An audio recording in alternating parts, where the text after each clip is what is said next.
जय श्री कृष्णा।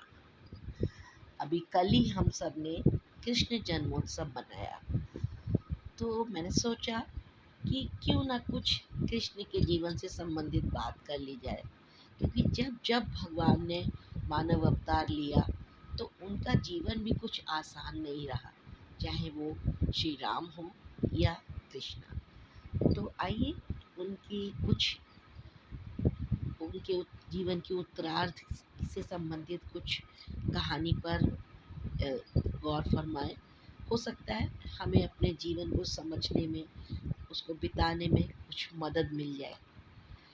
तो कहानी कुछ इस तरह से है कि कृष्ण ने भी अपने उत्तरार्ध में माफ़ी मांगी।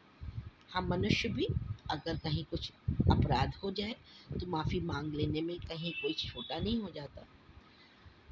हुआ कि कुछ ही ऐसा कि उन्होंने अपने दायित्वों से मुक्त होकर अतीत का विश्लेषण जब किया, जो कि आसान नहीं होता, और जब आप पर बहुत बड़ी बड़ी जिम्मेदारियां रही, तो महाभारत के युद्ध के बाद श्री कृष्ण के लिए भी कठिन ही रहे। आखिर के कुछ वर्ष अपने ही बंधु बांधवों को लड़ते मरते देखा उन्होंने।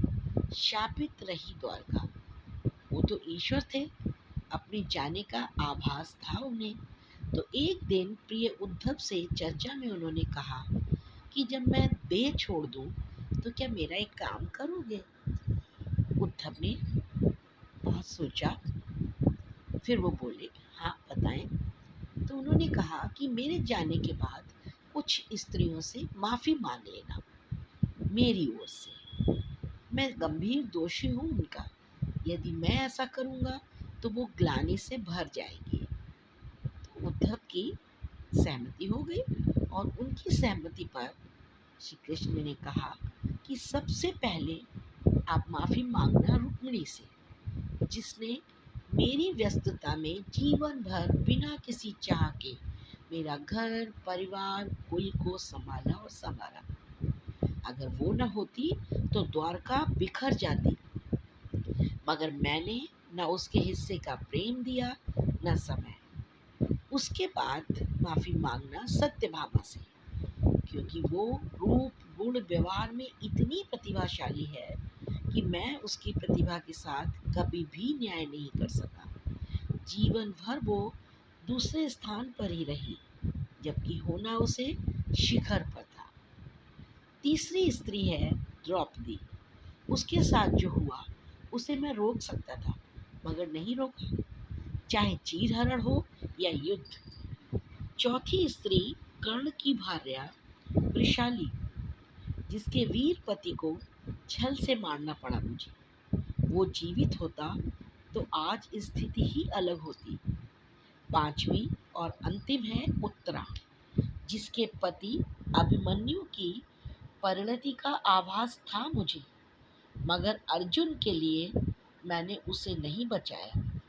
उद्धव को अधिकार था कि वो श्री कृष्ण से प्रश्न कर सके, तो किया कि आपने राधिका का नाम नहीं लिया, जो आज बुढ़ापे में भी आपकी राह देख रही है। क्या उसके दोषी नहीं हो कृष्ण? श्री कृष्ण ने हंसकर कहा, राधा? राधा से कैसी क्षमा? मेरे जीवन का एक भी क्षण ऐसा नहीं जिसमें वो साथ नहीं, और वो ये बात जानती है। एकांत हो या युद्ध, वो तो साथ ही थी, बल्कि यह सब उसकी सलाह से ही हुआ है। यह क्षमा भी मैंने जब भी सुदर्शन थामा है, हर बार उसी ने इसका साथ दिया। मैंने हर बार उसी ने ताप भी झेला है भाई। मैं अपने जीवन में यदि किसी को सबसे अधिक प्राप्त हुआ हूँ तो वो राधा ही है। और इसके बाद अब क्या तुमसे भी क्षमा मांगनी है पड़ेगी मुझे? उद्धव समझ गए इस साहचर्य, प्रेम, मित्रता और विश्वास को। मुस्कुराते हुए, गीली आंखें पोंछते हुए सोचते रहे कि राधा होने का अर्थ ही कृष्ण हो जाना है। तो ऐसे थे ये कान्हा जी। जय श्री कृष्णा। जय श्री कृष्ण। राधे राधे।